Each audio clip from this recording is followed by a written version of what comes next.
Nakikipag-usap kami kay Evgeny Alexievich Fedorov. Evgeny Alexievich, koronel ng hukbo ng Russia. Evgeny Alexievich, kandidato ng mga agham pang-ekonomiya, representante ng mababang kapulungan ng parlamento ng Russia, miyembro ng State Duma Committee on Budget and Taxes, aktibong tagapayo ng estado ng Russian Federation. Hindi ito ang una nating pag-uusap. Ikaw at ako ay nag-film ng maraming video mga 10, 8, 7 taon na ang nakakaraan. At bakit ako napunta sa iyo ngayon sa taong 2025? Oo, ngayon ay Hunyo 2025.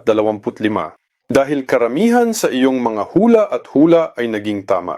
Hindi lahat, hindi lahat 100%. Ngunit, gayunpaman, inihambing ko sa maraming iba pang mga politiko, ilang mga analyst, mga chatterbox sa YouTube, mabuti na may iba't ibang mga inihambing ko sa lahat ng sabay-sabay. At lumalabas na ang porsyento ng iyong mga hula na ginawa mo noon sa nakaraan, ito ay napakataas. Nakahihigit ka sa lahat. Marami kang hits sa mga nangyayari ngayon. Ibig sabihin, nagkatotoo ang hinulaan mo, ganap, bahagyang tama? O ito ay nagkatotoo, ngunit sa isang bahagyang naiibang anyo. Ngunit gayunpaman, nangyari ito.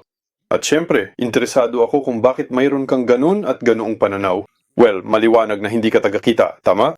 Hindi isang uri ng astrologo, wala. Iyon ay magpatuloy ka mula sa ilang mga pagsasaalang-alang. Ano ang iyong sikreto? Nagpapatuloy kami mula sa agham.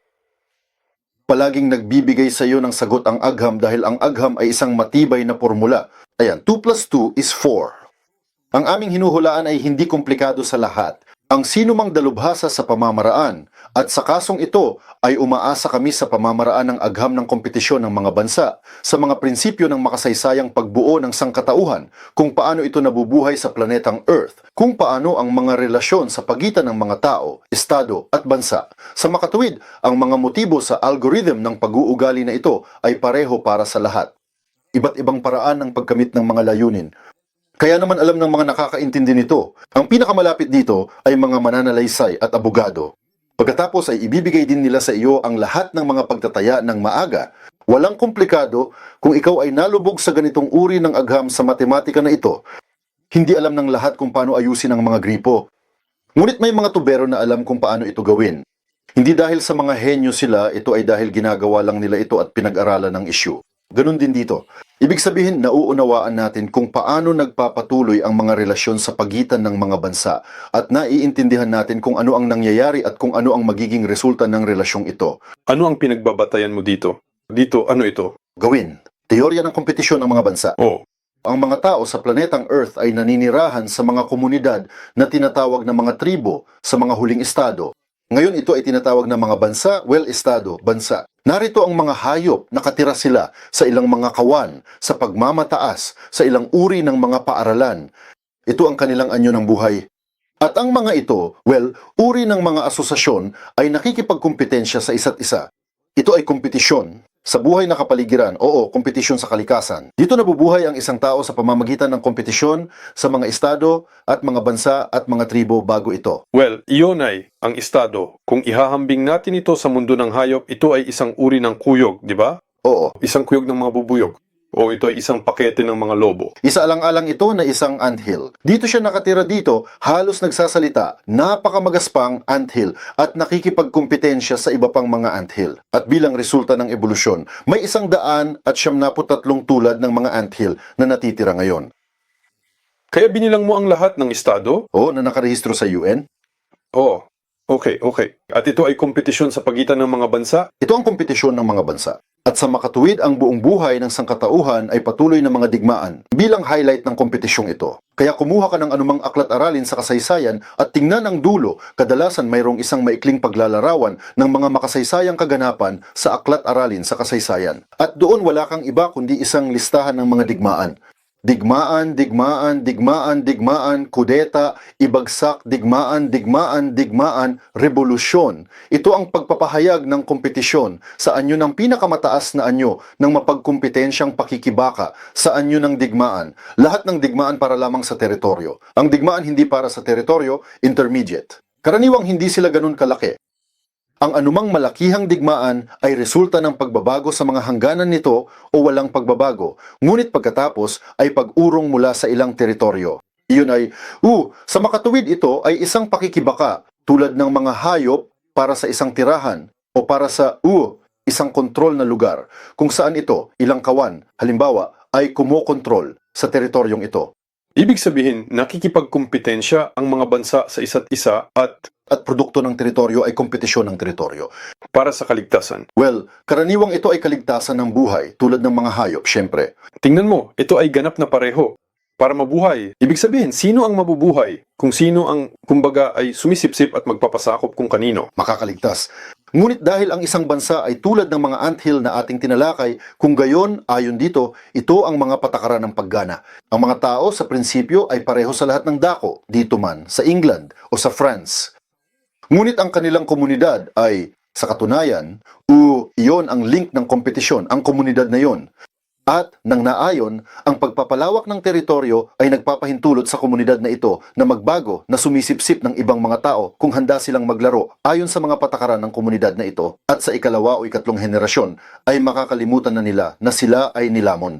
Ibig sabihin, ang pakikibaka para sa kaligtasan ng mga pambansang komunidad ay ang kompetisyon ng mga bansa. Oo, ang lahat ng teritoryo sa planetang Earth ay nahahati. Alinsunod dito, kung gusto mong maging mas malaki, kailangan mong alisin ito sa isang tao. Bakit hindi tayo makapagtulungan?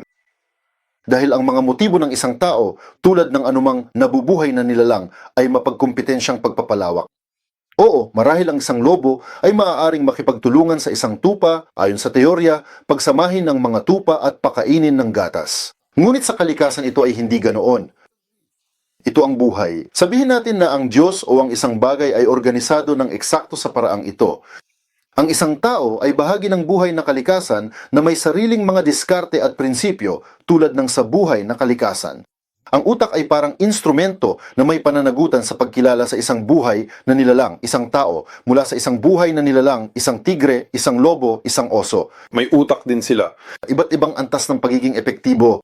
Oo, may mga kuko, ngipin, tainga, at pagkatapos ay mayroon ding makapangyarihang utak. Well, ang layunin ay hindi nagbabago sa prinsipyo, tama? Iyon ay, yung kung saan nabubuhay ang lahat ng nabubuhay na bagay, kung saan nabubuhay din ang tao. Ito ang pinapansin ko. Nakikita mo, ito ay para sa lahat ng bagay na nabubuhay na ang isang tao ay bumuo ng isang bahagi ng kultura. Oo, ito ay makabuluhan siyempre 1,000 beses na mas malaki kaysa sa mga buhay na nilalang. Oo, ngunit sa prinsipyo hindi nito binabago ang kahulugan at layunin. Ito ay isang add-on sa base. Oo. Ito mismo ay hindi nagbabago layunin. Totoo lalo na mapagkompetensyang pakikibaka ng mga bansa. Maaaring may mga pribilehiyong posisyon para sa isang individual sa loob ng isang bansa. Maaari siyang maging isang makata, isang manunulat. Mahal siya ng lahat. Ngunit ito ay nagpapalakas sa kultural na bahagi at ang kultural na bahagi ay nagpapataas ng katayuan ng bansa. Ang pagtaas ng katayuan ng isang bansa ay may positibong epekto sa mapagkompetensyang pakikibaka ng partikular na bansang ito. Sa makatuwid, ang mga bansa sa prinsipyo ay nagmamahal sa kanilang wika nga mga kultural na figura dahil sa geopolitical, historical na kahulugan, ang isang natitirang kultural na figura ay nakakamit ang layunin ng pambansang pangingibabaw kaysa sa isang sundalo. Well, sabihin na lang na magkahiwalay sila. Ang sundalo ay may sariling gawain, ang kultural na figura ay may sarili. O iba't ibang mga globo. Ngunit para sa estado, sa esensya, ito ay isang solong puwang para sa pagpapalakas ng impluensya nito. Anumang malaking estado at lalo na ang isang imperyo bilang susunod na yugto ng estado ay gustong palawakin. Ito ang pangunahing prinsipyo, palawakin. Kapag kinuha mo ang iyong lugar kung saan maaari kang magkaroon ng mga pisikal na hangganan doon, halimbawa sa rehiyong ito sa Eurasia, tiyak na aakyat ka sa ibang kontinente. Ito ang prinsipyo. At sa pamamagitan ng paraan, ang Unyong Sobyet ay may parehong prinsipyo. Bakit siya nag-abala pa? Lumikha ng mga revolusyon sa buong mundo. Sa Afghanistan. Parehong prinsipyo. At hindi lamang sa Afghanistan, kundi sa Latin America at sa lahat ng dako at sa Africa. Dahil ito ay isang prinsipyo ng mapagkompetensyang pakikibaka sa pagitan ng tao at bansa upang palawakin hanggang sa pigilan ka ng iba.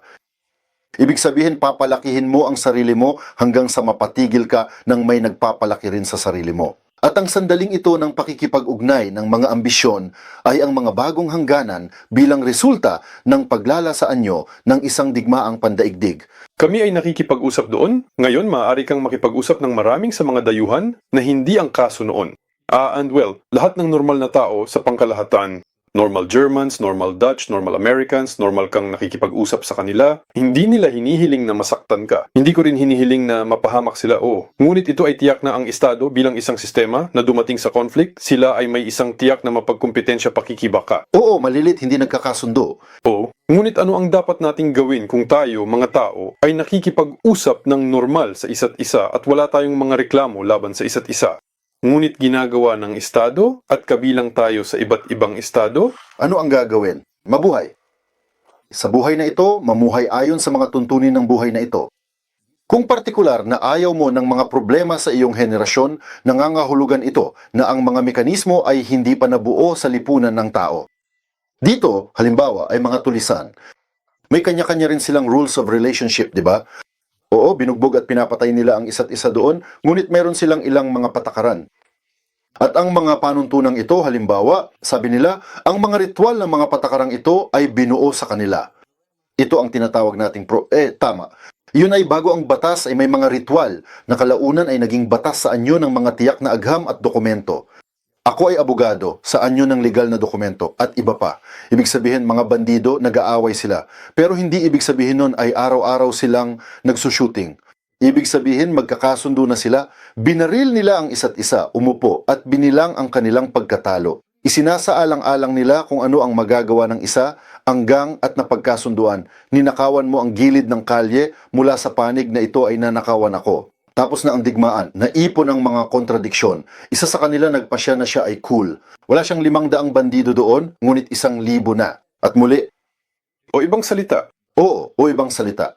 Muli isang digmaan na muling napagkasunduan. Sa prinsipyo, ito ang mekanismo ng sangkatauhan, ang tinatawag na batas. Ibig sabihin, isang digmaang pandaigdig na pagkasunduan. Kung pag-uusapan ang batas, kompetisyon ng mga bansa at anyo ng organisasyon nito, makakakuha ka ng sagot sa gagawin ngayon. Hindi lamang kung ano ang ginawa ng imperyo ng Roma 2,000 taon na ang nakalipas, kundi kung ano ang gagawin ngayon.